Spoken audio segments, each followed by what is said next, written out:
Somos a força do coletivo. Somos a vontade de juntos fazermos mais. Somos a mão que incentiva. O primeiro passo de um salto. Somos a alegria do encontro. O espaço que se compartilha.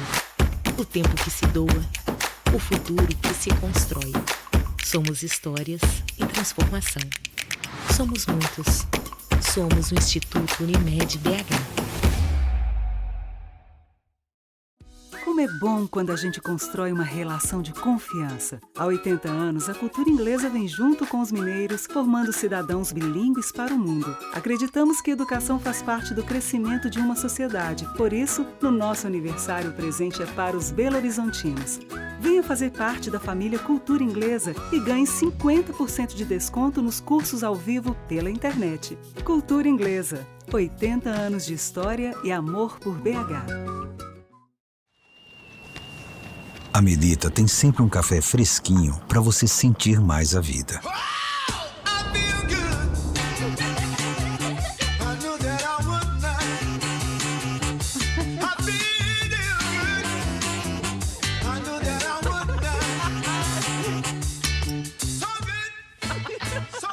Seja qual for o seu preferido.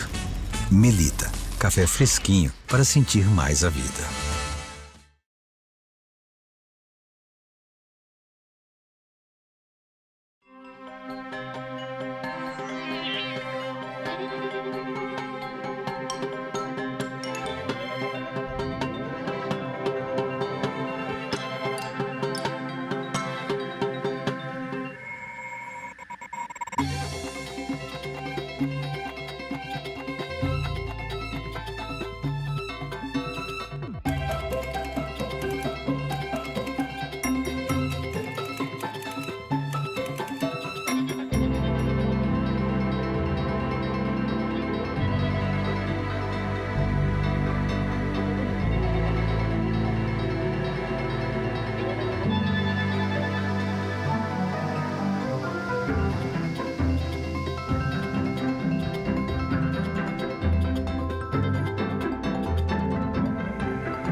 Boa noite. Bom, que alegria ver esse teatro cheio, né, para uma noite que promete ser uma noite bonita, uma noite de conversa boa, uma noite de emoção, porque nós temos hoje uma convidada muito especial. Eu sou José Eduardo Gonçalves, curador desse projeto, né, que é abrigado aqui no Centro Cultural do Minas Tênis Clube desde 2016. Então, eu queria também deixar, assim, em primeiro lugar, meu agradecimento à diretoria do Minas, né, pelo reiterado apoio a esse projeto. Quero citar nominalmente o diretor de cultura, André Rubião, né, e toda a sua equipe, porque é um projeto de literatura, né, que resiste há 7 anos. Acho que isso é um dado significativo, né. Esse é um espaço de diálogo plural, democrático, onde nós conversamos sobre literatura, livros, né, e as interseções do livro na sociedade e na vida em geral. Bom, nós hoje temos a honra, a alegria, o privilégio de conversar com um dos maiores nomes da literatura brasileira contemporânea, sem dúvida, que é Conceição Evaristo, que já participou desse projeto durante a pandemia, né, de forma virtual, mas hoje nós temos a oportunidade, que não é frequente, digamos assim, de vê-la presencialmente, ao vivo, conversar com ela. Então, eu queria que vocês recebessem Conceição Evaristo.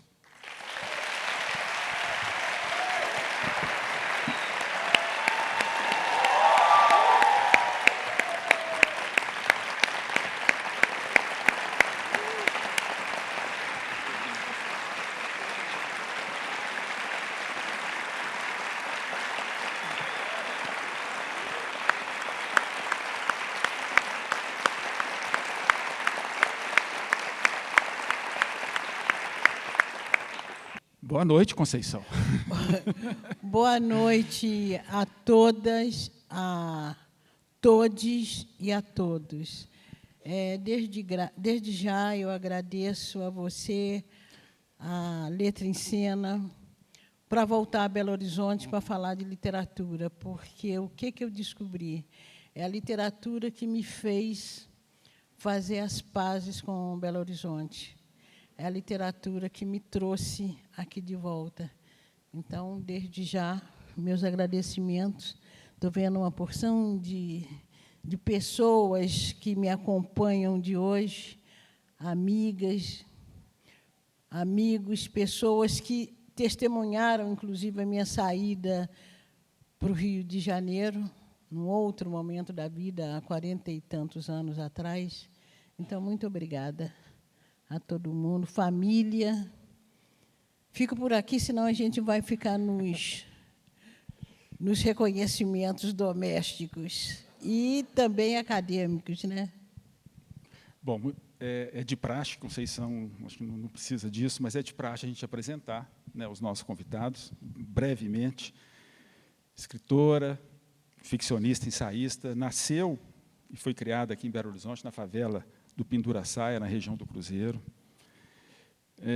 E muito dessa experiência dela, de filha e moradora da favela, foi incorporada no livro Becos da Memória, né, que é um livro importante, que a gente vai falar dele aqui também. Ela ficou muito tempo aqui, né, ela se formou,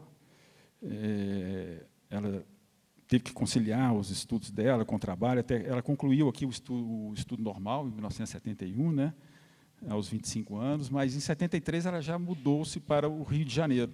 E lá ela fez a graduação em letras, fez o mestrado, fez o doutorado, né, e deu aulas, né, foi professora, ou seja, uma grande parte da vida profissional de Conceição foi vivida no Rio de Janeiro. Ela escreve desde garota, mas ela estreou na literatura apenas em 1990, né, nos Cadernos Negros, que era do coletivo Quilomboje, e ela já publicou Ponciá Vicêncio, vamos lá, 2003, Becos da Memória, 2006, Poemas da Recordação e Outros Movimentos, 2008, Em Submissas Lágrimas de Mulheres, 2011, Olhos d'Água, 2014, que é o livro de contos que venceu o Prêmio Jabuti, em 2015, Histórias de Leves Enganos para Essências, de 2016, e o livro recente, né, que foi publicado, é o Canção de Ninar Menino Grande, que, na verdade, é um livro de 2018, né, que foi lançado primeiro pela Universidade Zumbi de Palmares, mas que foi relançado, né, Conceição relançou em 2022, um livro revisado e acrescido de novos textos, né, pela editora Palas, em 2022. Os livros dela estão traduzidos para inglês, francês, espanhol, árabe. Ela já recebeu muitos prêmios no Brasil e no exterior, não vamos citar aqui, ficaria citando um monte. Mas essa é a Conceição Evaristo, né, que o escritor Itamar Vieira Júnior chama a nossa orixá. É isso que ele fala. Escritora, professora, militante, feminista e mãe de Ainá. Não podia deixar de falar. Muito bem. Feita a devida apresentação, acho que tem tanta coisa para conversar, Conceição, mas eu queria, primeiro, fazer uma revisita a essa cidade, que é a sua cidade. Você viveu aqui um terço da sua vida. Então, eu queria que, primeiro, você fizesse uma visita mesmo a essa Belo Horizonte, a esse lugar onde você nasceu e se formou, para situar um pouco a importância dessa Minas Gerais na sua vida e na sua obra. Certo. E, por falar em revisita, eu hoje revisitei o Mercado Cruzeiro, que era ali que toda aquela área, né, era a favela do Pinduraçaia. E eu sempre digo, quando forem ao Mercado Cruzeiro, pisarem com cuidado, porque o meu umbigo está literalmente enterrado ali.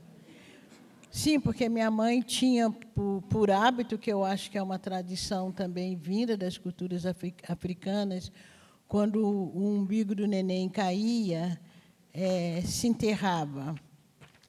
E, então, todos os meus irmãos têm um umbigo enterrado ali. E o que mais me preocupa, e por isso que tão cedo eu não vou voltar para Belo Horizonte, é que, segundo a tradição também de uma das culturas africanas, e que eu acredito que seja a cultura banto, é que a pessoa volta para morrer no lugar aonde o umbigo está enterrado. Então, por mais que eu tenha me reconciliado com Belo Horizonte, eu só vou voltar para aqui lá pelos 100 anos e coisa e tal. Não duvidem, porque minha mãe faleceu agora recentemente, faltando 3 dias para completar 99 anos. E faleceu de velhinha. A gente, com todo o medo que ela tivesse Covid, aliás, foi também em consequência da Covid, por causa do isolamento social, e para ela era muito difícil, uma casa cheia de neto, bisneto, vizinho, cachorro, papagaio, literalmente um papagaio na minha casa. E esse isolamento foi muito ruim para ela, foi insuportável. Então, ela foi definhando. E essa minha mãe, né, é a mulher que desce do cruzeiro do Penduraçaia, caminha a pé até a Santa Casa de Misericórdia. No dia, deve ter sido, que eu nasci no dia 29 de novembro, ela, pelo que ela fala, ela saiu entre 29 e 28, a pé, debaixo de uma tempestade, e ela dizia que tinha medo, inclusive, de que eu nascesse e a enxurrada levasse. Mas deu tempo de chegar no hospital. E a minha infância toda passada lá na favela, estudei no Jardim Bueno Brandão, no Grupo Escolar Barão do Rio Branco. Uma sorte, né? Não só uma sorte, mas uma perspicácia mesmo da minha mãe, porque tinha o Grupo Antônio Carlos, que era ali na Rua Gromolgol, e o Grupo Augusto de Lima, na Avenida do Contorno. Mas o que já se percebia naquela época? Que o Grupo Barão do Rio Branco, como estava ali na Presidente Vargas, aliás, porque no Rio a gente fala Presidente Vargas, né? Como estava ali na Avenida Getúlio Vargas, então, já naquela época era uma escola mais cuidada, porque recebia alunos de classe média. Frei Beto foi meu contemporâneo. Então, a minha mãe não quis nos matricular nem no Augusto de Lima e nem no Antônio Carlos, porque ela percebia já a maneira, a própria entrada da escola, ela percebia o Barão do Rio Branco mais organizado e coisa e tal, e nos matriculou ali. Só os meus irmãos, que os últimos não terminaram, mas nós 4 meninas e mais um irmão, nós passamos pelo Rio Branco, né? Eram 9 irmãos? Hã? 9? 9 irmãos, eu sou a segunda de 9 irmãos. Sou do tempo que a Avenida Afonso Pena era arborizada, né, lindíssima. A gente olhava ali do alto, aonde seria a catedral, né, a gente olhava e via aquela Avenida Afonso Pena arborizada. Então, Belo Horizonte me fez, né, toda a minha base. Quando eu saio, em 1971, quando eu termino o normal, em 1971, termino no Instituto de Educação. Aliás, foi muito triste, né, esse incêndio no Instituto de Educação. Eu termino o normal ali e vou para o Rio de Janeiro, faço concurso para professora no Rio de Janeiro. Macaé, naquela época, não tinha concurso para professora aqui no Rio de Janeiro. Dependia muito de você ter alguém que indicasse coisa e tal. Então, eu fui para o Rio de Janeiro, fiz o concurso, fui para o Rio de Janeiro em 73 e fiz a minha vida profissional lá. Conceição, tem muito dessa vida, né, desse período da favela, tem muito disso no livro Becos da Memória. Inclusive, a personagem Maria Nova tem muito de você. Tem. Né? Eu vejo muito ali a Conceição naquela personagem. Queria que você contasse um pouco a história desse livro e as memórias, e aquela menina curiosa que queria guardar tudo, que queria ver tudo e que depois se prometeu, né, escrever aquelas histórias todas. Essa infância, apesar de dura, difícil, você tem boas lembranças? Que lembranças ficaram para você? Eu tenho boas lembranças da minha infância. Hoje eu estava falando até com a Sil. Foi uma infância de miserabilidade muito grande, eu não diria nem de pobreza, mas uma coisa eu tinha certeza, era do afeto de minha mãe, entende? Da presença dela, da presença da minha tia Filomena, que me criou também, né? Chega um certo momento, eu vou morar com a minha tia aos 7 anos. A minha infância também foi muito marcada pelo meu tio, Oswaldo Catarina Evaristo, que é pai de Macaé. Eu tenho dito que foi com ele as minhas primeiras lições de negritude. E hoje, recordando, eu me lembrei que a primeira biblioteca que eu vi foi a biblioteca do Oswaldo, porque ele morava num quartinho ao lado da casa da minha mãe, e eu me lembro que ele tinha uma estante de livro, que, para a gente, na minha casa, não tinha essa estante de livro, a não ser esse meu tio. Agora, o que eu tenho dito de Becos da Memória? Becos da Memória não é nem verdade... Quer dizer, tudo que está em Beco da Memória é verdade. Tudo que está em Becos da Memória é mentira. Eu tenho dito que são ficções da memória. Alguns fatos são muito parecidos com os fatos que eu presenciei na infância. Mudei vários nomes, às vezes, por exemplo, Negro Alírio, que é, para mim, um dos personagens que me deu assim mais trabalho para construir. Negro Alírio, ali, ele só tem o nome, que eu aproveitei de um sujeito da favela que chamava Negro Alírio.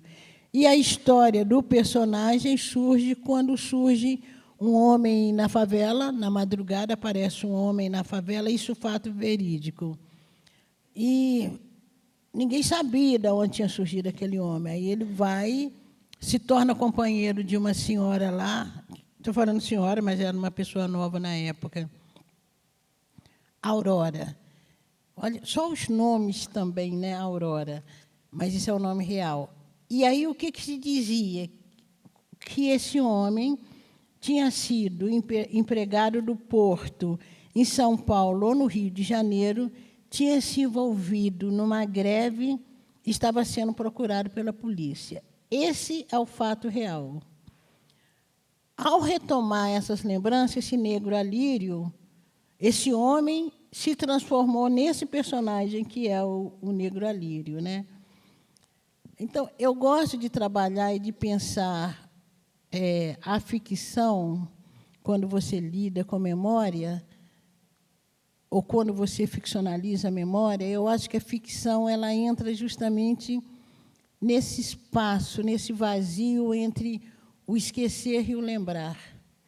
Então, é um exercício, né? Eu acho que é um exercício criativo que me dá muita satisfação, né? O que é realmente lembrança, o que é o esquecimento, né? Então, nesse espaço, você pode criar. E aí eu lembro muito de Ana Maria Gonçalves com o Defeito de Cor, né? Quando ela sai procurando, fazendo uma pesquisa, né, sobre Luísa Maim, ela não encontra praticamente nada, o que Ana Maria faz, né?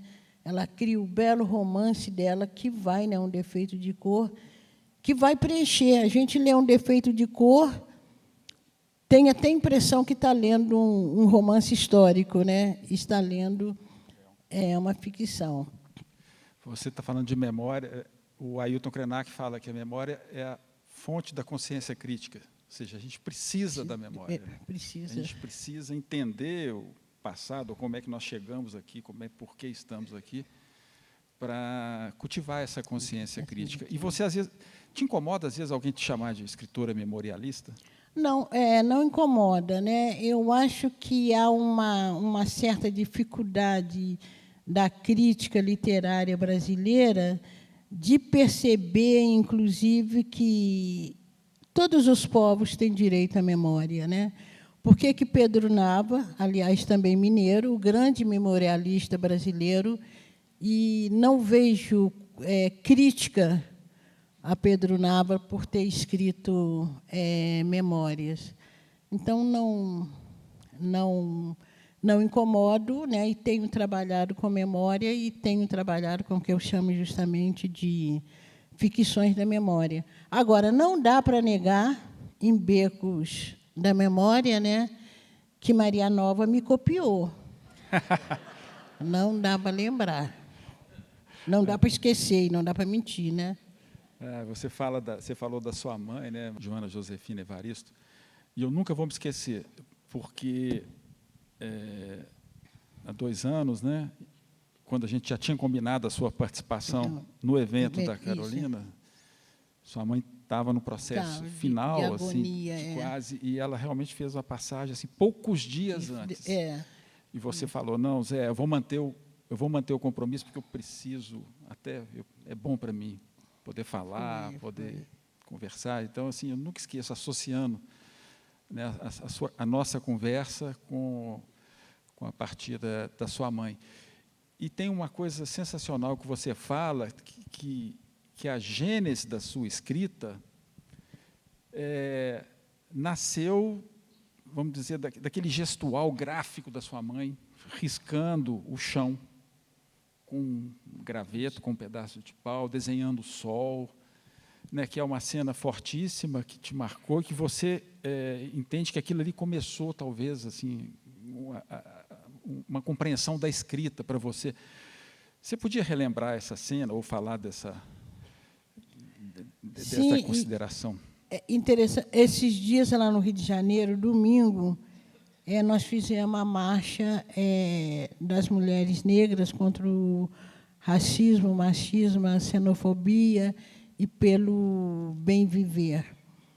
E no sábado ainda chovia muito, né? E uma marcha, né? Se tivesse chovendo no domingo, então Ângela, uma outra amiga minha, sabia a simpatia da Santa Clara, que joga os ovos no telhado e canta. E eu estava numa região que não tinha terra, mas eu desejei muito que tivesse terra para eu poder desenhar esse sol no chão, porque era com esse sol, né, o sol desenhado no chão era uma simpatia para chamar o sol.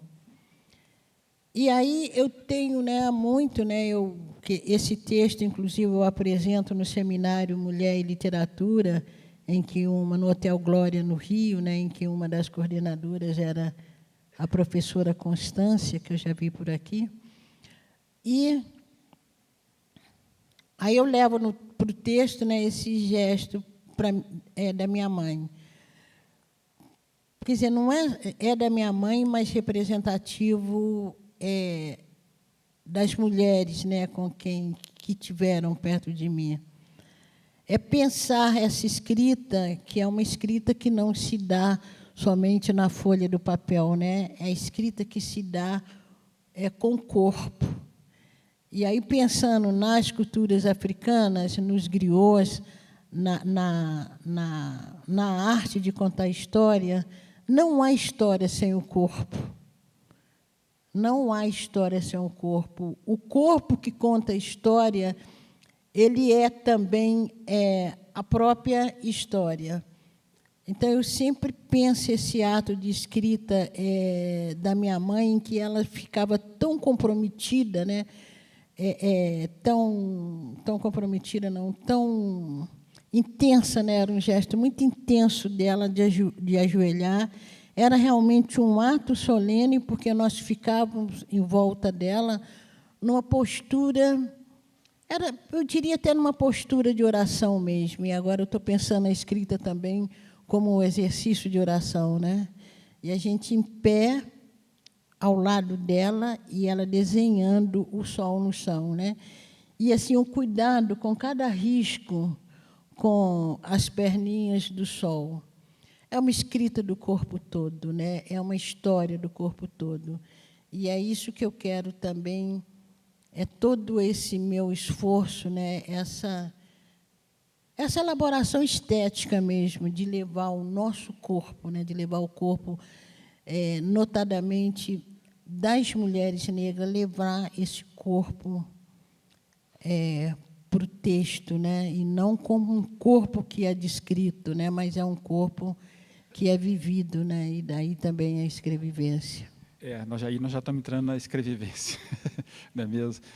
Eu quero te pedir desculpa. Eu estou te chamando o tempo inteiro de você. Não, pode chamar, é bom que me rejuvenesce. Assim, na hora de preparar aqui várias coisas, eu falei assim, a senhora, né, com todo o respeito, que estou diante de Conceição e tudo, mas, naturalmente, na coloquialidade, está saindo você, então, por favor. Não, tudo bem, fica à vontade, tudo bem. Então, tá bom. Antes da gente entrar em escrevivência, sim, porque você falou em ficção, em memória, e a sua escrita, né, Conceição, ela tem muito isso, ela tem esse compromisso com a memória de uma história que foi apagada, né, que você traz essa história, né, você ouviu essas histórias, você teve tios, você teve parentes que viveram muito próximo, por exemplo, do fim da abolição oficial no Brasil, né, da escravidão, do fim da escravidão. Então, assim, essas histórias chegaram até você. E existe uma história apagada, né, uma história de 3 séculos e meio no Brasil, que é uma história muito triste e que foi, de certa forma, silenciada. A ficção é um jeito de recontar, ou de reinventar, ou de trazer essa história para os nossos dias. A literatura também tem esse papel, Conceição? Eu acho que a literatura também tem essa possibilidade, né? E acho que a minha criação literária, eu tenho, né, essa veia memorialística, que às vezes também se apresenta até em poemas, não só no texto prosa, mas Becos da Memória, Ponciá Vicêncio, são livros, talvez o próprio História de Leves Enganos e Parecenças, que eu trago algumas histórias que a gente poderia estar pensando na memória, mas eu acho que há outros textos também que não é só a memória. Agora, por que eu valorizo tanto essa memória? Porque quando nós usamos essa nacionalidade hifenizada afro-brasileiros, para mim, é a memória que nos afirma, né, como brasileiro. Eu acho que a memória africana, a memória das culturas africanas, essa memória que foi apagada, que foi silenciada, eu acho que essa memória, quando nós retomamos essa memória, inventamos essa memória, e eu acho que é aí que entra justamente também o papel da ficção, porque é preciso inventar, é preciso colocar alguma coisa no vazio. Eu acho que é essa possibilidade que nos dá, inclusive, eu estou falando dos povos afrodescendentes, especificamente do povo afro-brasileiro. Essa memória é que nos dá a situação de pessoas e coletivos singulares dentro da nacionalidade brasileira. E eu digo muito isso também no exercício da literatura, porque quando nós pensamos os momentos fundamentais da literatura brasileira, e nesses momentos fundamentais, a não ser no modernismo, mesmo assim, segundo Kut, a gente vê aí uma ideia ainda de branqueamento da nação brasileira, né? Tem uma criação, um texto literário que pode nos levar a lê-lo também como um mulatismo pejorativo, né, que é o que Kut fala. Então, a própria literatura brasileira, com obras belíssimas, mas belíssimas, não nos coloca como sujeito fundante dessa nação. Essa memória afro-brasileira, essa autoria negra, para mim, é o que nos dá essa dimensão, é o que nos permite nos criar e nos ler com essa dimensão de afro-brasilidade. É que distingue uma brasilidade, sim, é uma brasilidade, mas que traz uma herança africana, né? E que traz todo um sentido de filhos da diáspora africana. Então, para mim, trabalhar a memória também tem essa possibilidade. Mas eu acho que eu fugi do que você me perguntou. Acho que eu esqueci. Você esqueceu? Acho que eu fugi, gente. O que você me perguntou? Não, você respondeu, está tudo bem. Eu falo muito, mania de professor, né, gente? Ainda mais falar de literatura. Não, você falou assim, você respondeu. É porque outro dia eu vi uma frase, outro dia não, já tem, que você falou para o Mano Brown que a literatura é só espaço de vingança. Que história é essa? Pois é, né? Eu me vingo escrevendo, né? E vingo tanto nas questões eu como sujeita, né, gente? Eu como sujeita mulher,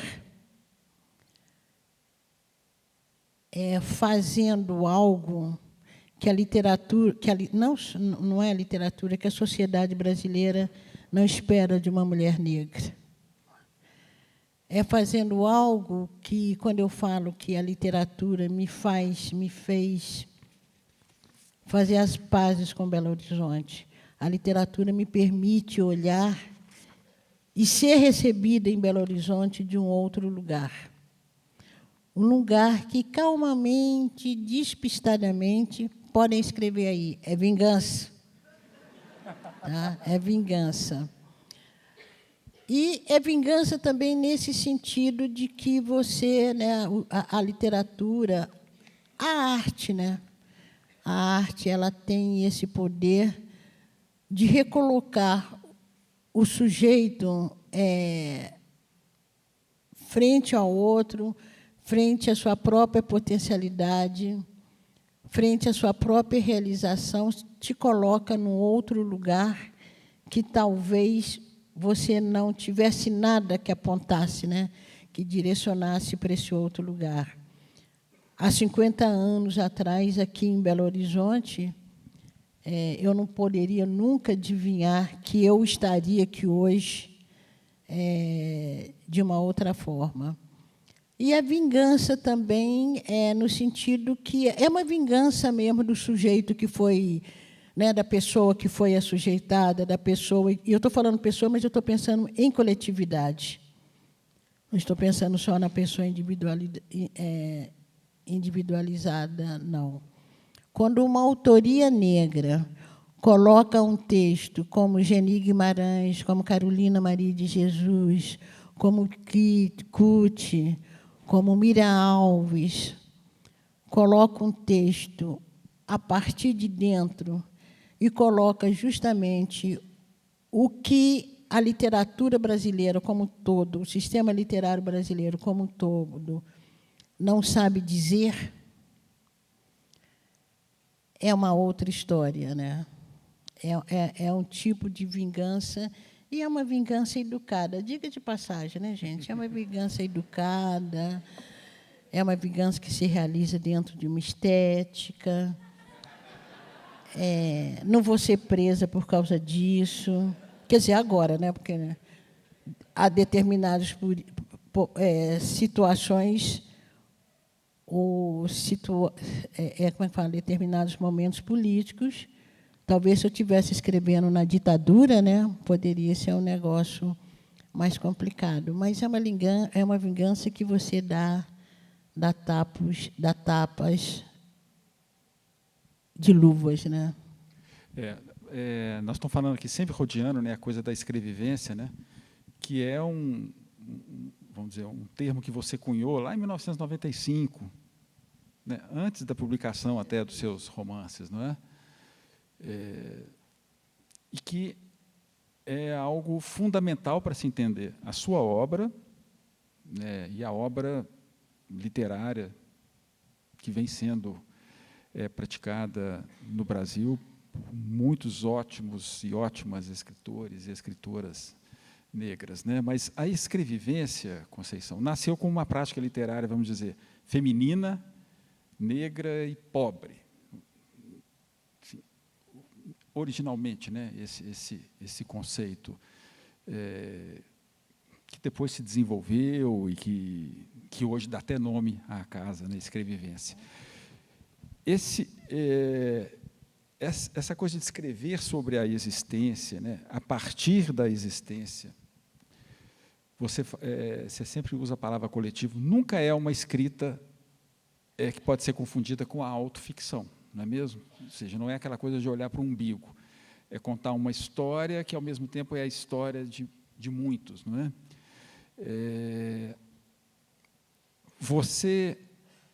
Bom, tem muitas coisas que a gente podia conversar aqui sobre escrevivência, mas uma coisa, para mim, me parece que esse conceito cresceu tanto que ele já não pertence mais tão somente à literatura negra e feminina. Ele cresceu, não só na literatura, também com outras fronteiras, mas também com outras fronteiras que não só a literatura, né, de certa forma apropriada pela psicanálise, pelo teatro, pela música. Assim, você tem noção, claro, do poder desse conceito, dessa coisa da escrevivência, e o tamanho que isso tem hoje? É até assustador, para dizer para vocês, é assustador, porque cada vez mais, né, esse conceito, né, ele vai alargando, e eu quero aproveitar, se eu vi por aqui a professora Constância, eu vi Eduardo por aí, professor Eles Eduardo de Assis. estão aqui, Constância e Eduardo. Professor Eduardo de Assis, e eu vou ocupar os dois, né? Porque o professor Eduardo de Assis que um dia, no seminário, não sei aonde, no texto dele, ele falou que eu estava criando o conceito de escrevivência. E ele também me lembrou, coisa que eu não lembrava mais, que em 94, na minha dissertação de mestrado na PUC, eu usei o termo. Para mim, eu tinha usado o termo só no seminário Mulher e Literatura. Ele voltou para 94 e eu fui ver minha tese, minha dissertação, para ver se eu tinha usado o mesmo, né? E tinha usado mesmo. E hoje, escrevivência, ela tem sido conceito, tem sido, como é que fala, um aparato teórico, tem usado também como metodologia de trabalho, como chave de leitura também. Eu acabei de dar um curso lá na USP, de um semestre de pós-graduação, sobre escrevivência. E fiquei impressionada também, justamente, com como o conceito tem sido abarcado em várias áreas de conhecimento, como ele tem sido usado como suporte teórico, e a última descoberta que eu tive lá nesse curso, que já tem pesquisa na área de jurisprudência, entende? Pensando ler a justiça brasileira como também a partir desse conceito de escrevivência. Eu fico feliz, lógico, né? Tem hora que eu fico metidíssima, né? Nossa Senhora, eu mesmo nem suporto. Mas, brincadeiras à parte, é muito interessante porque todos os nossos estudos, né, principalmente a crítica literária, o próprio conceito de literatura, são sempre conceitos a partir de pensamentos, a partir de epistemes europeias e, marcadamente, de homens brancos. Pensar que um conceito criado dentro, ou pensado, né, ou que um fazer literário, e que é tentativa de teorização desse fazer literário, porque não é só o fazer literário, mas é a tentativa de teorização desse fazer literário, partir de experiência singular, de uma experiência de escrita, de uma experiência de pensar a escrita, de uma pesquisadora negra, eu acho que é de uma potência muito grande. Quando eu volto à minha dissertação de mestrado e fui ver por que, em que momento, por que traria lá o termo escrevivência, e eu vejo que é um conceito que nasce justamente da minha leitura de poemas de autoria negra. Quando eu leio uma série de poemas e percebo que o sujeito autoral havia uma coincidência, uma cumplicidade muito grande com o eu poético, e que esse sujeito autoral, ou que essa dicção do eu poético era uma dicção em que era um pensar, um ver, um escrever, um escrever-se dentro, sendo o próprio corpo negro, né, era a escrita a partir de uma experiência, a partir de assunção do corpo negro. Então, tem todo, primeiro, aquele jogo, o escrever, escrever-se vendo, escrever vivendo, e aí até chegar em escrevivência. E, mais ainda, a imagem de fundo, né, que semantiza o termo, não a partir do vocábulo, né, mas a imagem que semantiza o termo, que dá mesmo sentido ao termo, a ideia, que dá sentido à ideia, é quando eu penso, a um dado momento, que eu também não sei dizer qual, mas um dado momento em que me vem a imagem das mulheres escravizadas dentro de casa, dentro da Casa Grande, e essas mulheres têm de contar história. Então, aquele texto, a nossa escrevivência, que finaliza justamente o texto que eu apresentei no Mulher e Literatura, a nossa escrevivência não é para adormecer os da Casa Grande, e sim para acordá-los dos seus sonos injustos, né? Então, é pensar, por isso aí também que eu tenho insistido muito. Usa o termo, aplique o termo em várias áreas de conhecimento, use essa ideia como conceito, mas há uma singularidade, essa que eu busco sempre estar afirmando, que é essa imagem, né, essa imagem de fundo dessa mulher que tem não só o corpo escravizado, mas, inclusive, a própria palavra, porque, quando essa mãe preta está contando história, ela está cumprindo também uma função dela, daquele corpo escravizado, daquela fala escravizada, que a finalidade era adormecer os da Casa Grande. Então, a escrevivência ela traz também essa ideia, né, que vai alimentar esse termo, né, ou traz essa ideia que fundamenta esse termo, né. Hoje, uma autoria negra, e eu estou sempre pensando nessa autoria de mulher, é como se quisesse borrar essa imagem e, ao mesmo tempo, tem essa imagem que potencializa o silenciamento, o silêncio daquelas mulheres da Casa Grande, das mães pretas. Esse silêncio potencializa a nossa escrita. Então, é alguma coisa para além de um jogo de palavras. Pensar a escrevivência também nos exige pensar nesse processo histórico de escravização das mulheres negras, africanas e suas descendentes, e nesse processo também dessa ancestralidade negra. Então, o termo está aí, o conceito está aí, mas há algo que distingue, né? E eu acho que essa distinção é que eu tenho dito também. Pode ler escrevivência como autoficção? Pode. Na página 5, muda o rumo da prosa. Pode ler como uma escrita... esqueci agora o termo. Narcísica?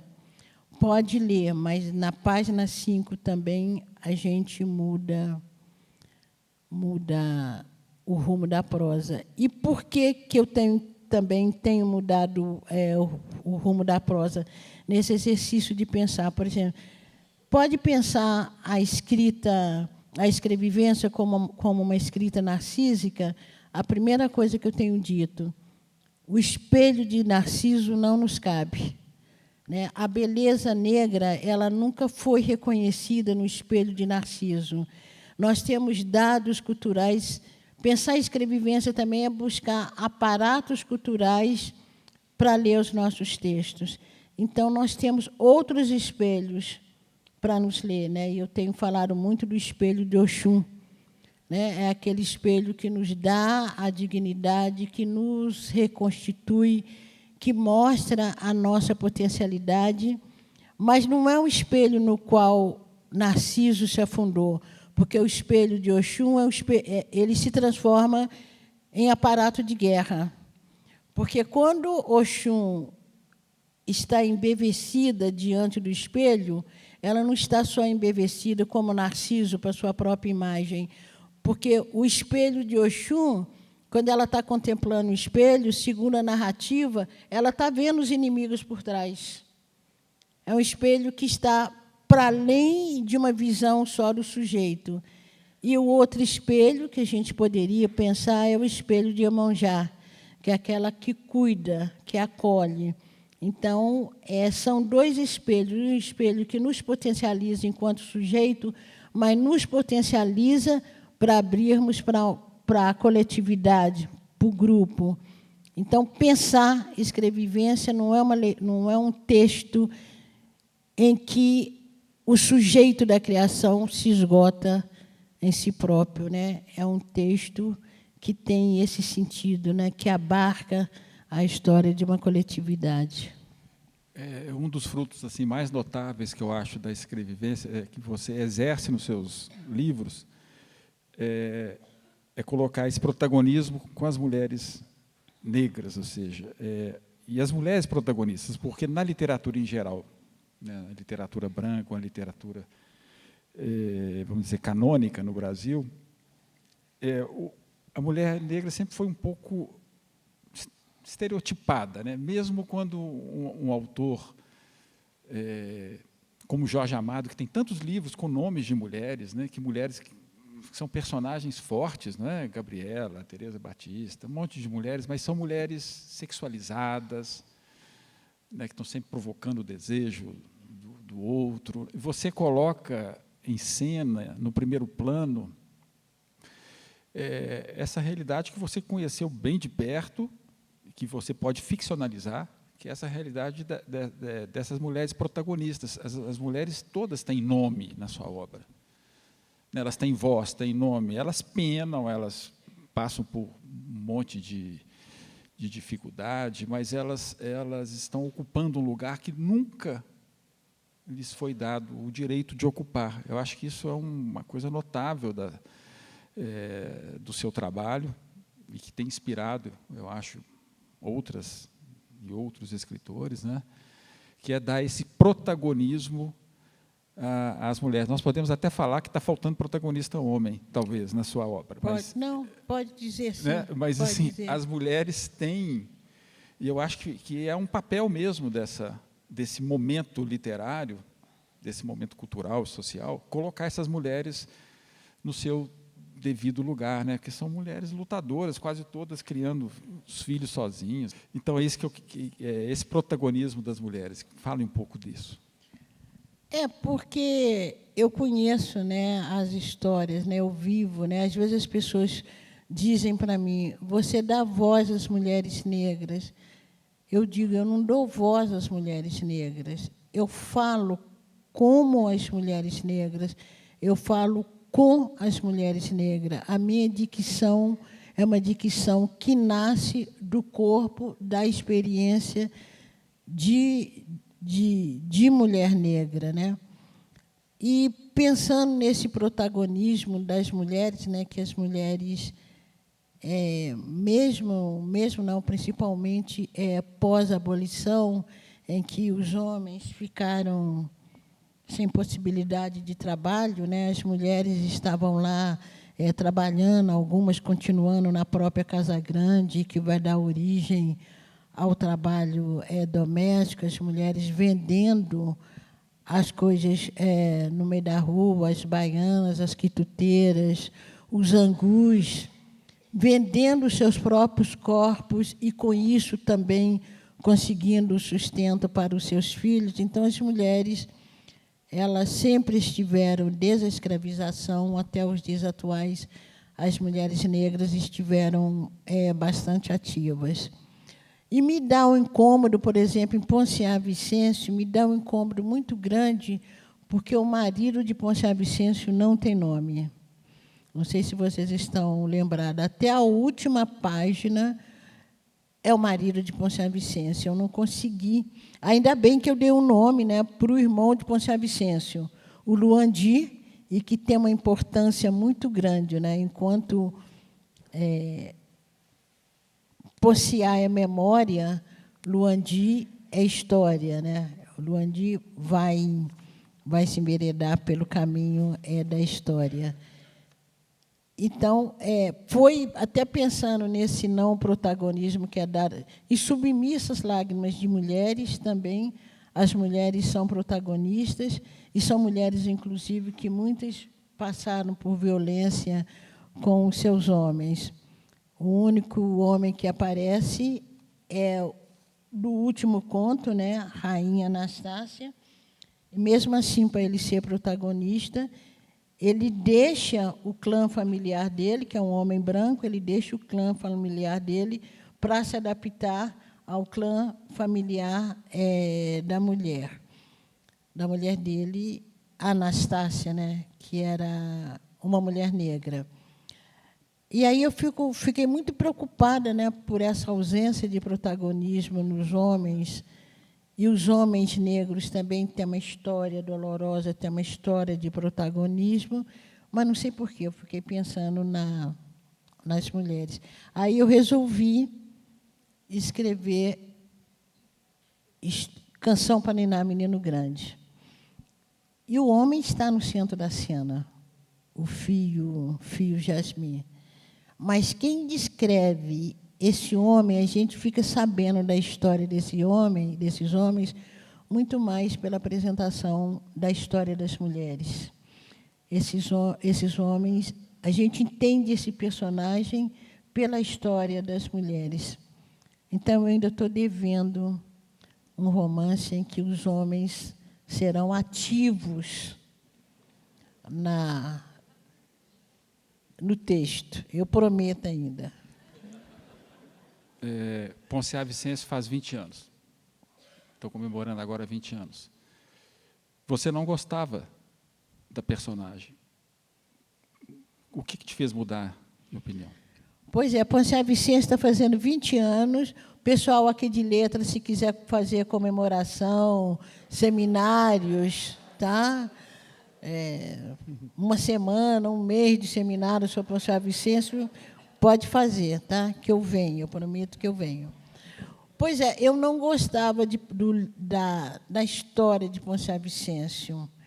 Não gostava, é um livro que eu publiquei, porque a professora Maria José Somelart chegou na minha casa um dia no Rio e falou, está na hora de você publicar alguma coisa sua, individual. Tentar também publicar fora de antologia, que até então eu publicava só pelo Cadernos Negros.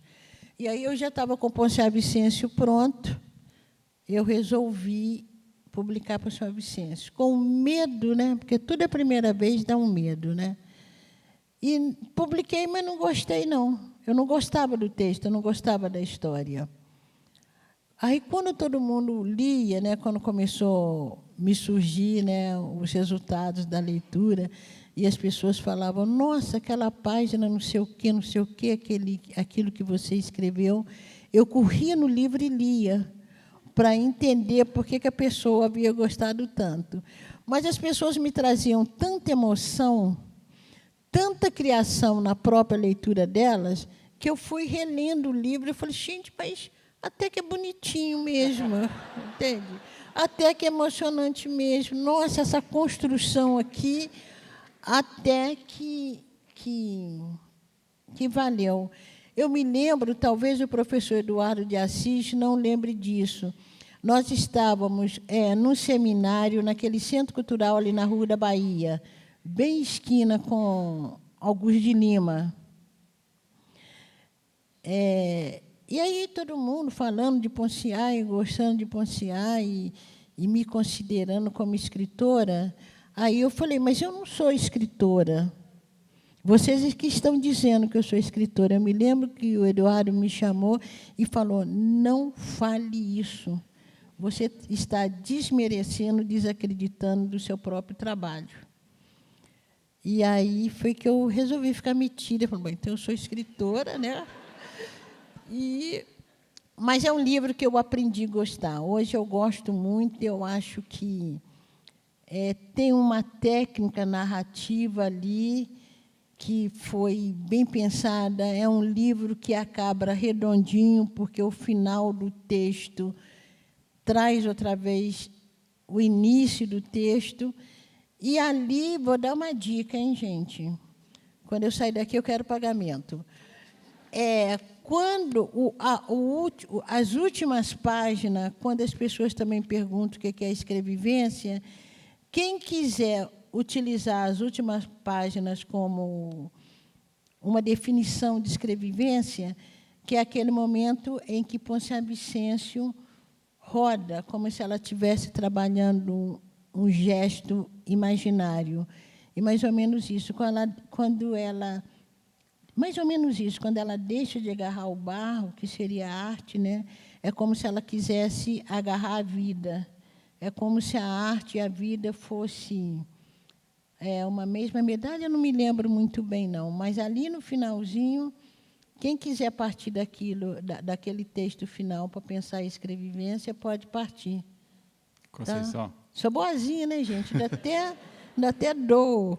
Então, nós vamos lembrar desse final agora, porque certo. A atriz Soraya Martins vai fazer uma leitura agora de Ponciá Vicêncio para a gente. Gente, por favor, Soraya. Cadê Soraya?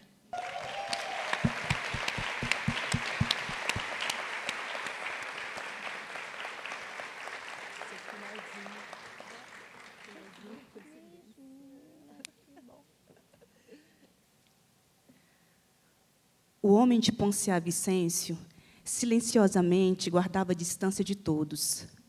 A mãe, com os olhos fechados, revivia outras cenas. A menina, o Vicêncio, a passagem dele, a passagem de seu homem, a sapiência de Négua Caínda, a terra dos negros, os trabalhos de barro, o filho agora e, por enquanto, soldado, a voz de mando, a terra dos brancos, a resistência teimosa e, muitas vezes, silenciosa do negro, travestida de uma falsa obediência ao branco. O tempo indo e vindo. E, neste ir e vir, Ponciá Vicêncio voltava para ela. Para ela, não. A menina nunca tinha sido dela. Voltava para o rio, para as águas-mãe. A filha nunca lhe coube, nem no tempo em que estava prenhe dela. Maria Vicêncio se lembrou do primeiro sinal recebido de que a menina não era de sua pertença. Fez do acontecido um assunto calado, guardado só para si. Nem para o seu homem falou. Só para Négua Caínda, aquela que tudo sabia, mesmo se não lhe dissessem nada. O aviso de que a menina estava apenas emprestada no ventre foi dado ali pelos 7 meses. Uma manhã, Maria Vicêncio acordou ouvindo o choro de criança. Apurou os ouvidos e, na atenção da escuta, o susto. O choro vinha de dentro dela. A criança chorava no interior do seu ventre. Alisou a barriga, acarinhando a filha que ali cumpria o tempo de ser. Sentiu movimentos e soluços. O que fazer? Como aliviar o choro de um rebento ainda guardado, mas tão suplicante, que parecia conhecer as dores infinitas do mundo? Caminhou intuitivamente por rio, e à medida que adentrava nas águas, a dor experimentada pela filha se fazia ouvir de maneira mais calma. Ponciá Vicêncio chorou 3 dias dentro da barriga da mãe. 4 luas depois, nasceu gargalhando um riso miúdo, mais profundo, de criança bem pequena. Ponciá nunca soube de suas lágrimas vertidas e misturadas às águas placentárias de sua mãe. Maria Vicêncio sempre cuidou de guardar o segredo tão bem da menina, pois quem pranteia no ventre materno nunca há de saber. Maria Vicêncio, agora de olhos bem abertos, contemplava a filha. A menina continuava bela, no rosto sofrente feições de mulher. Por alguns momentos, outras faces, não só a de vô Vicêncio, visitaram o rosto de Ponciá. A mãe reconheceu todas, mesmo aquelas que chegavam de um outro tempo e espaço. Maria Vicêncio se alegrou. O tempo de reconduzir a menina à casa, ao rio, estava acontecendo. Ponciá voltaria ao lugar das águas, e lá encontraria a sustância, o humus para o seu viver. Luandi José Vicêncio olhava o rosto conturbado da irmã, que caminhava em círculos. Ela era bonita, muito bonita. Desde pequena, trabalhava tão bem o barro. Tinha as artes de moldar a terra bruta nas mãos. Um dia, ele voltaria ao povoado e tentaria recolher trabalhos dela e da mãe. Eram trabalhos que contavam partes de uma história. A história dos negros, talvez. A irmã tinha os traços e os modos de vô Vicêncio. Não estranhou a semelhança que se fazia cada vez maior. Bom que ela se fizesse reveladora, se fizesse herdeira de uma história tão sofrida, porque enquanto os sofrimentos estivessem vivos na memória de todos, quem sabe não procurariam, nem que fosse pela força do desejo, a criação de um outro destino. E ele, que queria tanto ser soldado, mandar, bater, prender, de repente descobria que nada valia a realização dos seus desejos, se fossem aqueles os sentidos de sua ação, de sua vida. Soldado Nestor era tão fraco e tão sem mando como ele. Tão sem mando como ele. Apenas cumpria ordens, mesmo quando mandava, mesmo quando prendia. Foi preciso que a herança de vô Vicêncio se realizasse, se cumprisse na irmã, para que ele entendesse tudo. Só agora atinava também com o riso e as palavras de Négua Caínda. Ele que levara tanto tempo desejando a condição de ser soldado, em poucos minutos escolhia desfazer-se dela. Soldado Nestor, o irmão, não ia concordar com ele. Como explicar para o amigo o que ele tinha acabado de descobrir? Assim como antes acreditava que ser soldado era a única e melhor maneira de ser, tinha feito agora uma descoberta. Compreendera que sua vida, um grão de areia lá no fundo do rio, só tomaria corpo, só engrandeceria, se tornasse matéria argamassa de outras vidas. E descobria também que não bastava saber ler e assinar um nome. Da leitura era preciso tirar outra sabedoria. era preciso autorizar o texto da própria vida, assim como era preciso ajudar a construir a história dos seus. E que era preciso continuar decifrando, nos vestígios do tempo, o sentido de tudo que ficara para trás. E perceber que, por debaixo da assinatura do próprio punho, outras letras e marcas havia.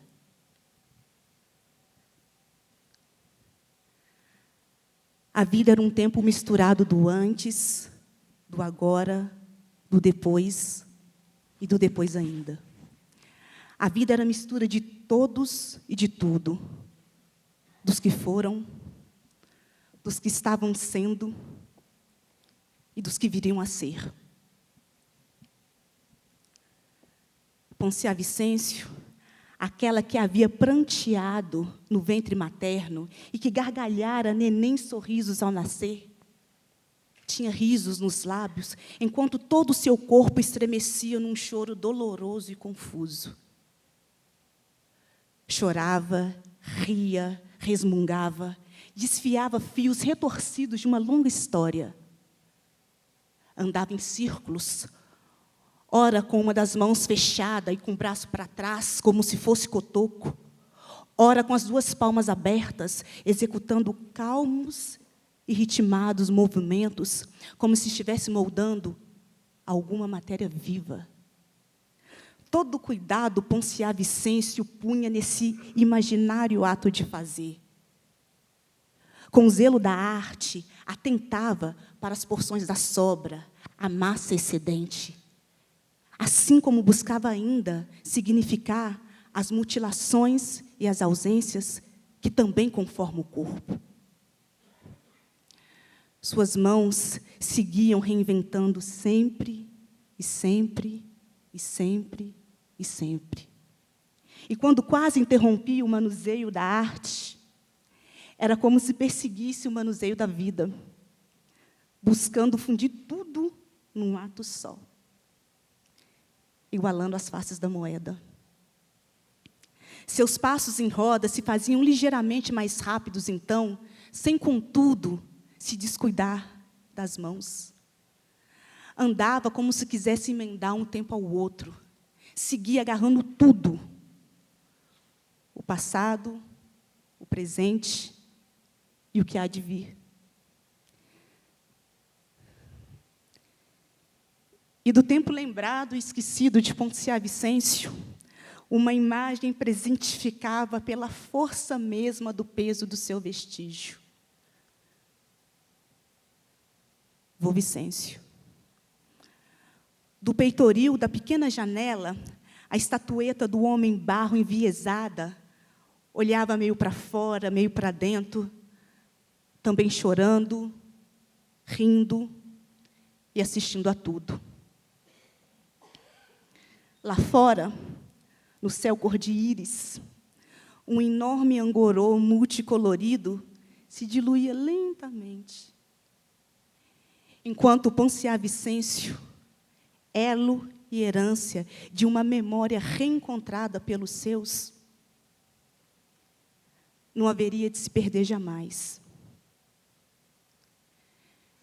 Se guardaria nas águas do rio.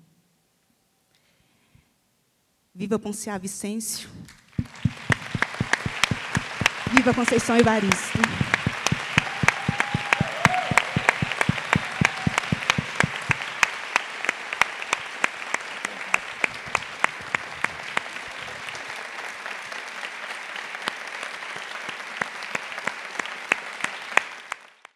Como é que você não gostava desse livro, Conceição? Pois é, gente. Isso é uma Agora das que ela páginas ficou mais lendo, lindas. eu fiquei pensando, gente, mas é bonito, não é? Desculpa, mas é bonito. É bonito, sim. Não, é uma das páginas mais lindas da literatura brasileira. É lindo isso. É lindo. Obrigado. Obrigada. A Eliane Alves Cruz falou recentemente na 451 que esse livro, que o Vicêncio é um sobrenome que veio do dono das terras. Isso. Ela fala que o livro, a questão central do livro é sobre nome e sobrenome. Nome e sobrenome. Que é O microfone. É justamente isso. O microfone. Ah, sim. Essa briga, né, de Ponciano Vicêncio por se reconhecer, né, que é essa angústia que nós não sabemos. Uma vez, dentro dessa mesma história, eu estava numa palestra na UFRJ, mentira, na UERJ, e Nelly de Pion estava falando sobre, acho que até o último livro que ela escreveu. E ela contava da felicidade dela, porque ela tinha ido, acho que era a Espanha, né? Acho que Nélida era descendente espanhol.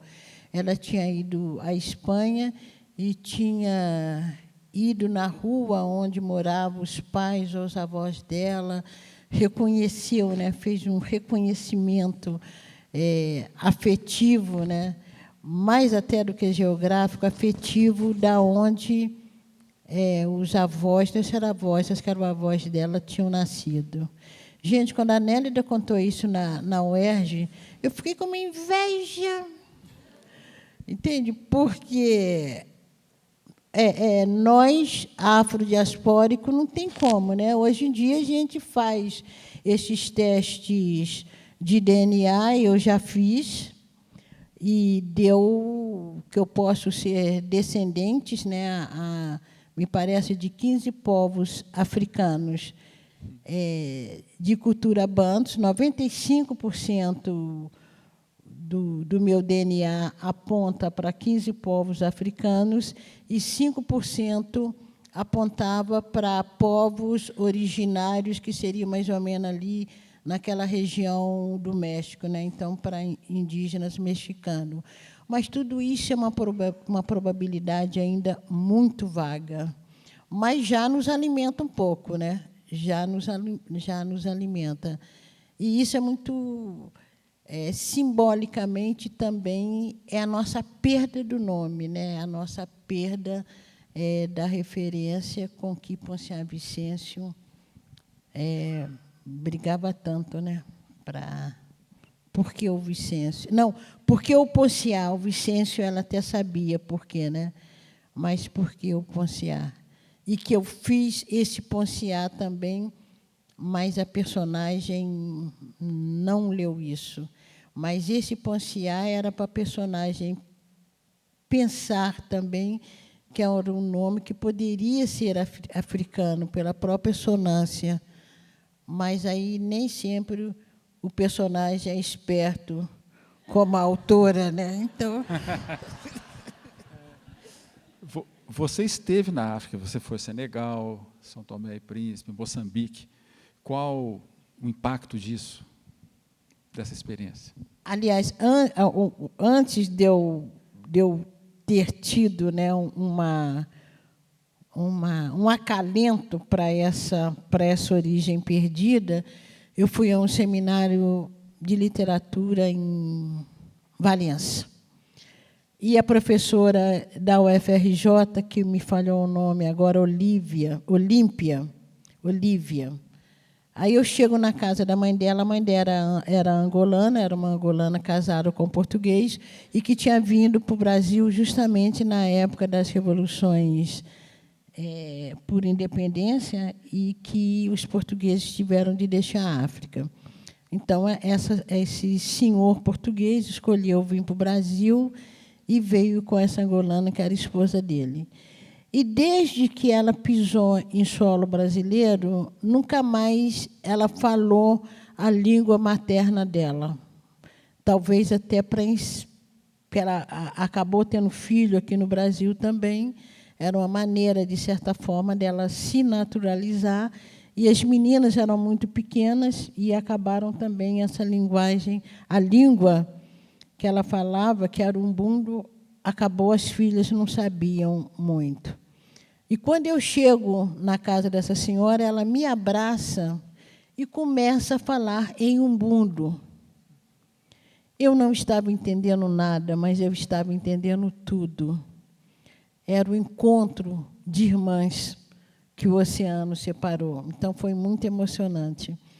E a outra emoção que eu vivo também em São Tomé e Príncipe é quando uma senhora, numa feira, né, naquelas atividades das mulheres, né, que elas são comerciantes, numa feira, tinha uma senhora que estava agachada. Quando ela me viu, ela levanta, me abraça e diz: "Você está sumida. Quanto tempo eu não te vejo?"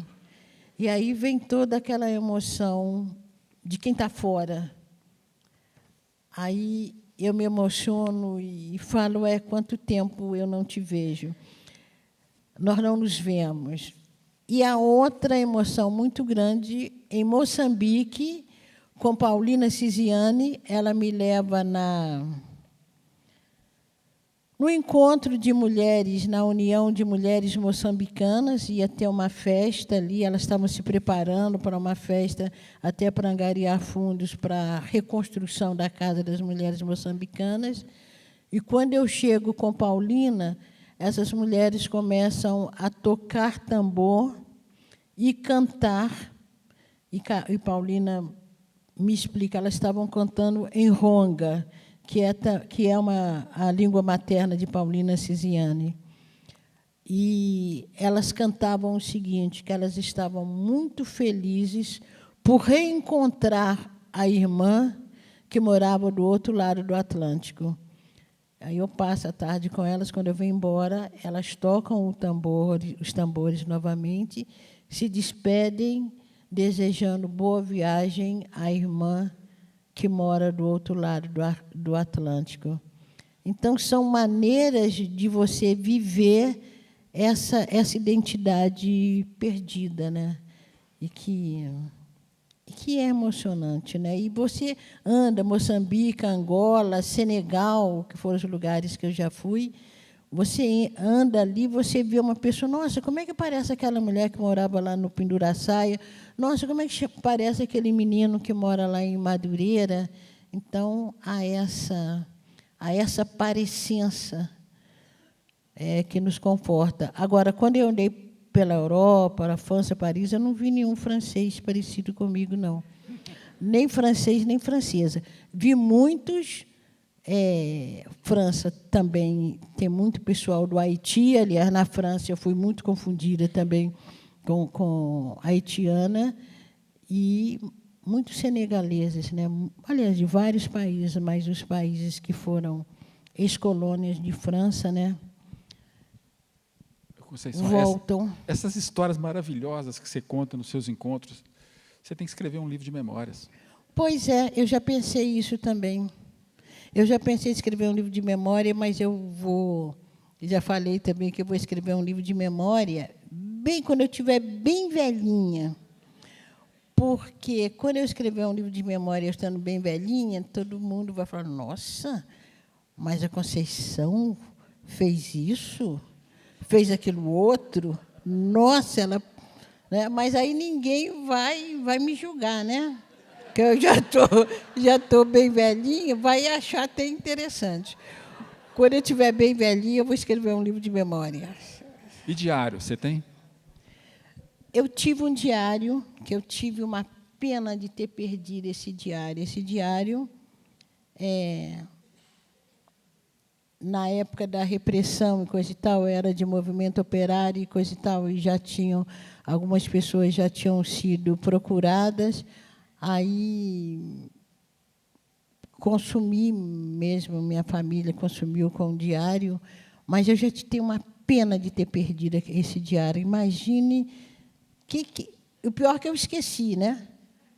Aí eu queria ler para ver o que eu escrevi naquele diário, né? Mas hoje não. Eu tenho muita vontade de escrever memórias de viagem, essas memórias, justamente. Eu tenho muita vontade.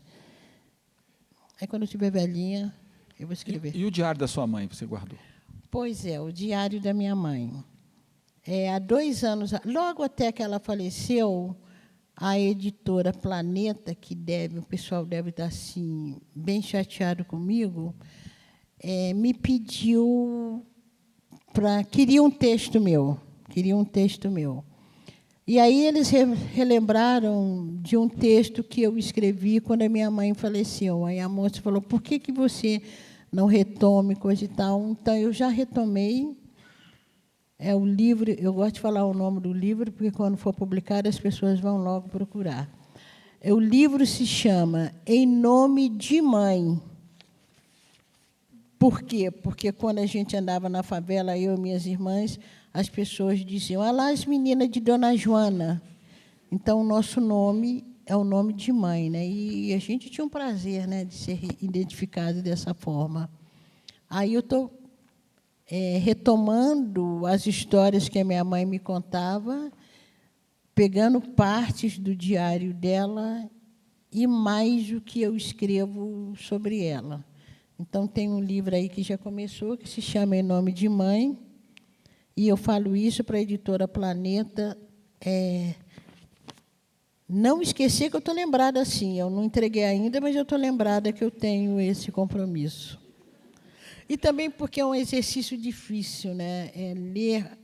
Ler a minha mãe é um exercício difícil também, né? Porque é ler o que ela escreveu e perguntar sobre o que ela não escreveu. E o que da vida dela, né? O que dos sentimentos dela não estão escritos ali, né? O que eu não percebi, né? O que nós não percebemos naquela mulher, né? E que ela também não passou para o papel. Então, em determinados momentos também, eu vou ter que inventar essa mãe, né? Bom, você também, pelo que eu sei, está tentando concluir um rap. Pois é outra coisa também. Gente, eu sou metida, eu invento cada coisa. Eu invento cada coisa que depois fica difícil, né? Porque eu gosto do rap, né? E gosto do rap, slam, eu gosto dessa declamação, né? Desse corpo que se apresenta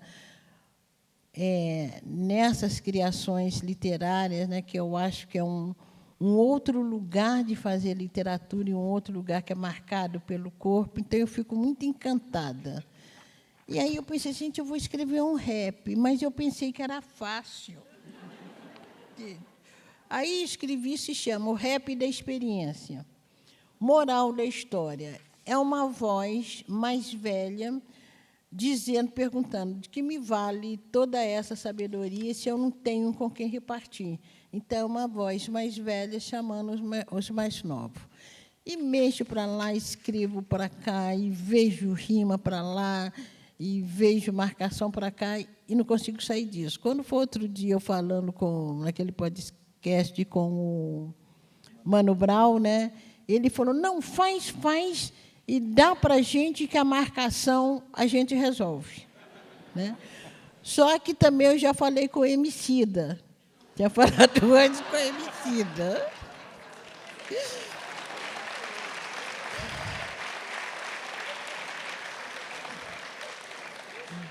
Mas, antes de falar com os dois, eu sempre sonhei com uma voz de mulher fazendo esse rap. Então, ou eu faço 3, né? Um para as mulheres, outro para a Emicida e outro para o Mano Brown, ou eu faço e falo, ó, pode todo mundo, canta esse texto aí, dá corpo a esse texto, mas tem que ter uma mulher também nessa história, né? Mas aí agora estou aí devendo rap e agora todo mundo também fica me cobrando esse rap. Mas você já teve poema musicado, né, pela Luedi Luna, então tem aí. Você já teve poema seu musicado, né? Tenho. Luedi, né? Não é o Luedi Luna, aquela baiana? Ela tem mais também. Ai, meu Deus, isso é um grupo jovem aí também que me pediu um texto, fez uma leitura também muito bonita. E aí eu vou contar para vocês um segredo, tá, gente?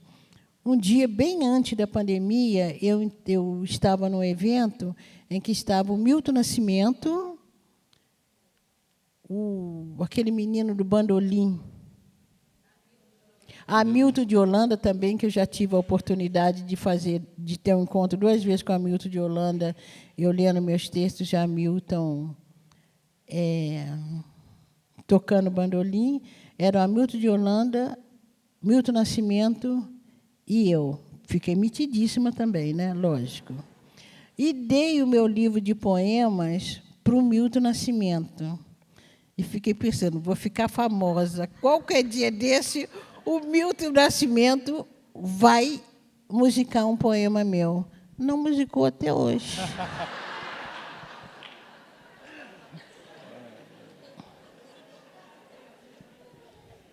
Mas vai, acho que ainda vai, hein? Conceição, você vem aí de uma jornada de muito trabalho, que foi abrir a casa, a Escrevivência. Eu queria que você contasse um pouco, né, desse gesto seu, de abrir uma casa com o acervo dos seus livros e com um monte de atividades planejadas, e queria saber se a gente pode sonhar com uma casa Escrevivência aqui. Pode. Bom,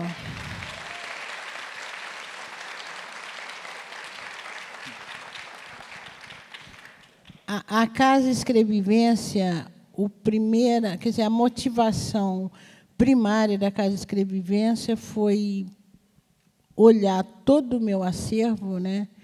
Para quem começou com um caixotinho, com os livrinhos, Maria Nova, que sabe dizer isso, e olhar um acervo que eu tenho muito bom, muito diversificado, com obras raríssimas, e olhar e ver, né, tudo isso na estante. E o meu objeto de consumo é livro, né? E fiquei imaginando, outras pessoas também poderiam e deveriam ter acesso a isso. Aí pensei, primeiramente, eu pensava de fazer numa biblioteca comunitária.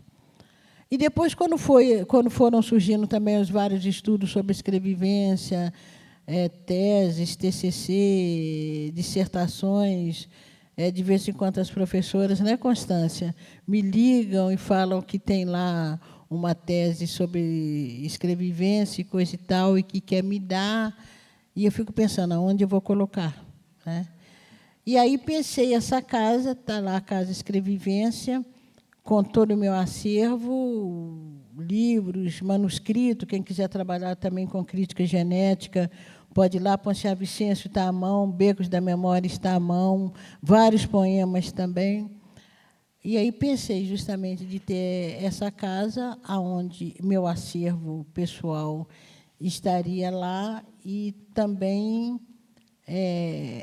os livros, né, e tese, tudo que a gente tem, e ainda uma biblioteca que o meu acervo ficaria para consulta, né? E uma biblioteca que o livro pudesse circular, porque eu ainda acredito que uma pessoa leva um livro para casa, ele pode não contaminar toda a família, mas pelo menos 1 ou 2 pessoas vai contaminar, vai ter a curiosidade de pegar o livro e ler não sei quantos anos depois, mas ler. Então, pensei isso.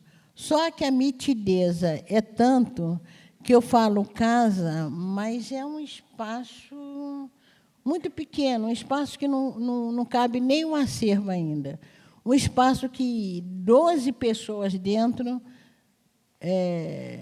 já formam uma aglomeração. Mas eu estou chamando de casa. Mitideza pura, tá?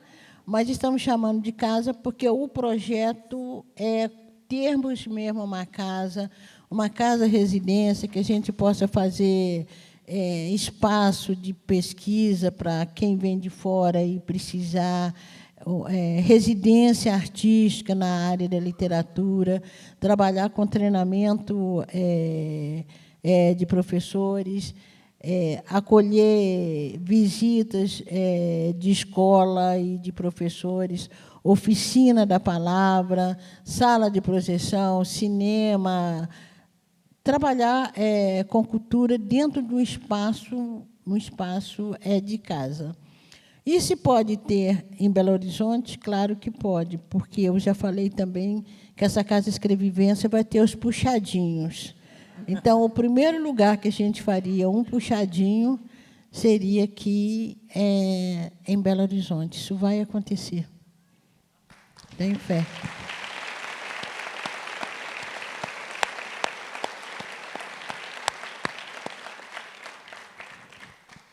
Te motivou também pensar que, por exemplo, o espólio da Carolina de Jesus, né, que está espalhado. Pois é. O que também me chamou muita atenção, porque agora, trabalhando lá com a Companhia das Letras, né, Companhia das Letras, para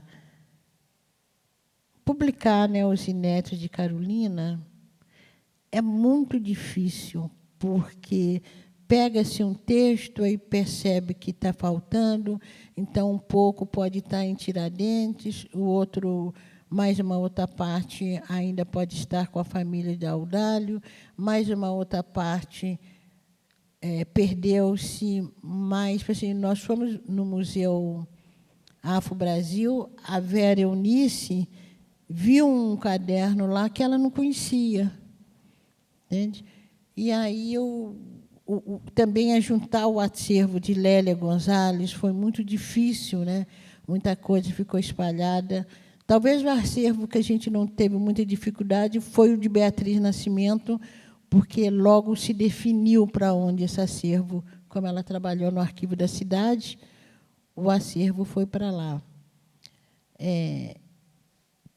Eu vou até os 100, porque minha mãe foi até 99, então eu tenho tempo ainda de organizar essa casa e de deixar tudo arrumadinho.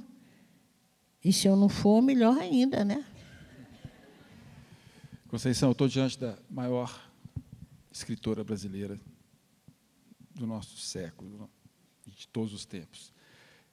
Para você, existe uma literatura de mulher, porque vivem dizendo literatura gay não existe, indígena não existe, literatura negra não existe, o que existe é literatura. Você concorda com isso? Eu vou concordar pelo contrário, né? Eu vou concordar pelo avesso. Sim, o que existe é a literatura. E se existe uma literatura universal, se existe uma literatura universal, sem modéstia nenhuma, eu vou dizer que a minha literatura se encaixa nessa literatura universal. Por quê?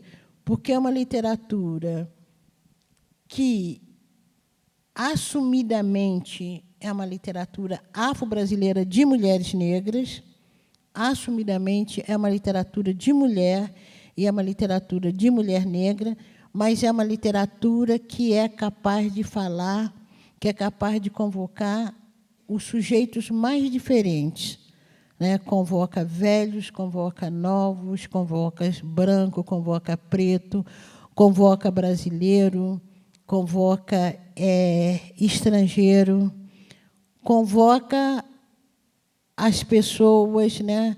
As pessoas se reconhecem nessa literatura ou reconhecem a humanidade do outro. Então, eu acho que isso é uma literatura universal. Agora, uma literatura que é pautada somente na experiência de determinados grupos sociais, que impõem, inclusive, o que é literatura, que impõem uma estética, que impõem um modelo literário a partir de um paradigma branco e europeu, e cismar que essa é a única literatura possível, e não acreditar que as mulheres trazem uma experiência diferente, que os índios trazem uma experiência diferente, que os gays trazem uma experiência diferente, uma experiência que pode se converter num discurso literário e que, muitas vezes, traz uma estética própria. Então, se pergunta que universalismo, né? Que universalismo é esse, né? Um universalismo que se impõe como paradigma e aí desconhece todas as outras formas de criação ou valida somente algumas formas de criação e não valida outras. Então, essa literatura ela não pode ela não tem essa convocação universal, né? Ela tem uma convocação que delimita as experiências e a arte de outros grupos. Então, afirmando, existe literatura de mulher, existe literatura indígena, existe literatura negra, a partir que esse discurso criado por essas singularidades, por essas experiências individuais e coletivas, elas apresentam um outro produto, né? Um outro discurso literário, né? E até um outro, eu diria até um outro entendimento do que seria literatura, né? Uma outra forma até de ler o texto literário. E hoje, por exemplo, quando a gente pensa em Carolina, vou voltar para Carolina de Jesus, Maria de Jesus, que é o caso mais sintomático. Eu acho que hoje, né, alguma crítica literária já entendeu que é impossível ler Carolina Maria de Jesus sem reconhecer uma outra dicção de Carolina, uma outra dicção, sem ler a dicção de Carolina, criando literatura, sim, e que não precisa ser a dicção de Geni Guimarães, né? Não precisa ser a dicção de Clarice Lispector, não precisa ser a dicção de Kut ou de Semog, mas é uma dicção que se lê e que produz, sim, um efeito, uma convocação, né? Um prazer, e muito, como é que fala? E dentro da singularidade que Carolina é, né? Dentro daquilo que Carolina foi.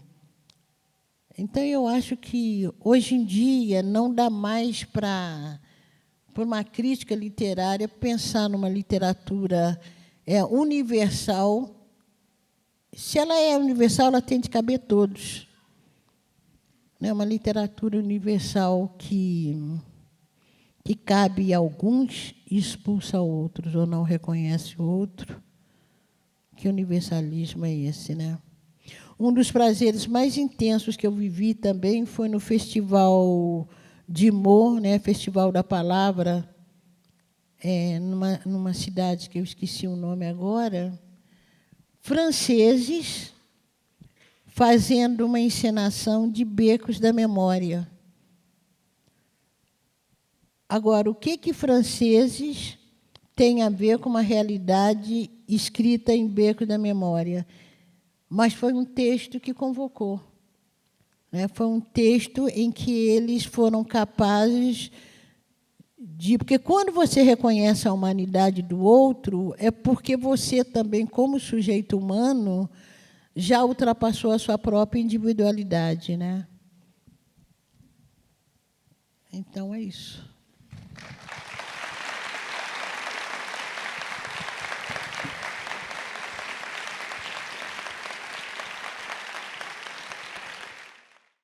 Aquela menina lá, Maria Nova, aquela menina lá de Ponciá, ela via aquela realidade toda e ela foi criando uma convicção de que ela precisava narrar aquela história um dia, que ela ia escrever. A Conceição Maria Nova vem cumprindo essa promessa? Vem cumprindo. Agora, como diz mineiro, né? A Maria Nova está pelejando, né? Está pelejando, mas está cumprindo. Eu quero escrever mais, eu preciso escrever mais. Tem um romance que está aí, uns 6 a 7 anos em preparação, que é Flores do Mulungu. Tem muita coisa ainda que eu quero, que eu preciso agarrar, que eu preciso escrever. E aí ela está... Maria Nova está pelejando. Está pelejando. Conceição, em 1958, no primário, você ganhou o seu primeiro prêmio, né, com uma redação, Por que me orgulho de ser brasileira? Responde essa pergunta hoje. Se é que você se orgulha. Não, sim, eu me orgulho de ser brasileira porque eu tenho certeza absoluta, e agora eu vou repetir aqui Agostinho Neto, num poema que eu esqueci qual é o poema, o título do poema, e Agostinho Neto termina, né, os últimos versos são: as minhas mãos colocaram pedras no alicerce do mundo, mereço o meu pedaço de pão. Então, eu me orgulho de ser brasileira porque eu tenho consciência, eu tenho certeza que os meus ancestrais construíram essa nação. O povo negro não está aqui no Brasil de favor, né? Está aqui porque esse quinhão, essa terra, tem muito do nosso sangue, tem muito da nossa luta, tem muito do nosso trabalho, tem muito da nossa inteligência, tem muito da nossa arte. Então, como afro-brasileira, eu me orgulho de ser brasileira porque, e como educadora, como professora, como literata, como crítica, como militante, eu estou aqui também nessa afã, né, nessa peleja de construir o Brasil. E tenho muito, muito orgulho de ser brasileira.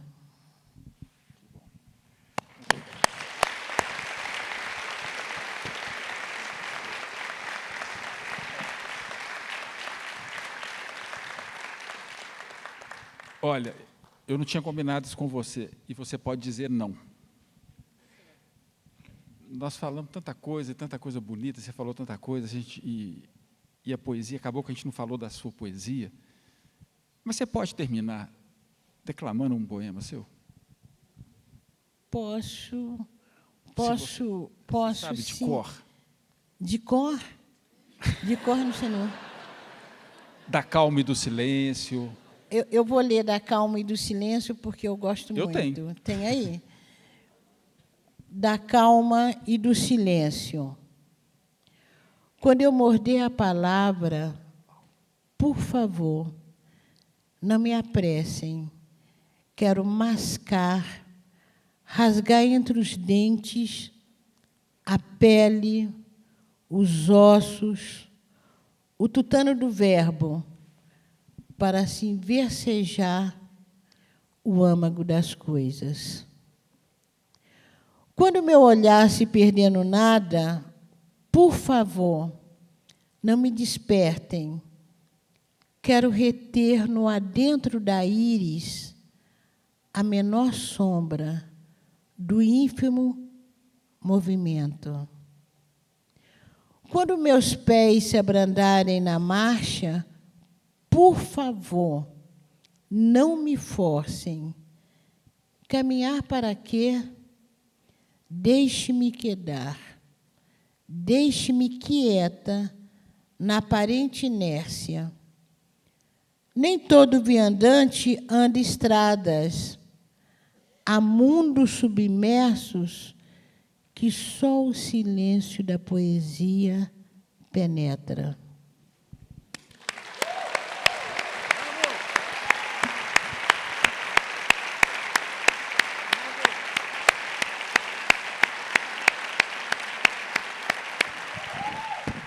Como disse o Walter Hugo Mãe no texto de capa aqui do Canção para um Menino Grande, só se lê Conceição Evaristo de joelhos, em prece. Então, muito obrigado, Conceição, muito obrigado por essa noite.